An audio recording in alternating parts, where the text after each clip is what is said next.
You have to understand what the relationship that you're getting into, because it is a relationship. And we often use the analogy, some people hate it in the franchise world, but it's kind of like a marriage, except you're, it's like this craziest prenuptial agreement you will ever sign.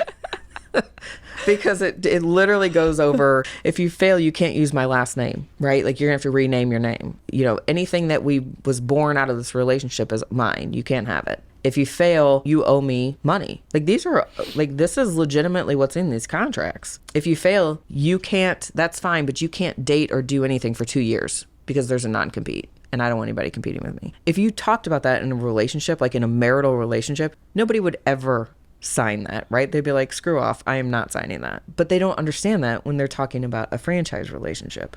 So that's kind of what I guide them, just to make sure they truly understand this is the relationship that they're entering and this is the contract that they're signing. And then once they do that, one, they're going to be a better franchisee for the franchisor. And two, they're going to be a better advocate for themselves, and they know exactly what they're doing, and they can get in and start working the model rather than getting in there and floundering around a little bit. And quite frankly, a lot of the problems that I see, I don't always do litigation. Sometimes I step in and help the franchisee and the franchisor solve the problem, which I do pretty frequently. And a lot of it's just communication. The franchisee has been told, oh, we're going to do this, you're going to do that, we're going to give you this support, we're going to do that. Their expectation of that is what they created in their own mind. The franchisor's expectation of what they are going to provide is vastly different. For example, we talked about this where semi-absentee. What the hell does that mean? Yeah. Right? Part-time to me is probably 30 hours. Part-time to other people could be 15. Does semi-absentee mean part-time? What does it mean? And that's where you run into the issues, is because the franchisee has a different definition of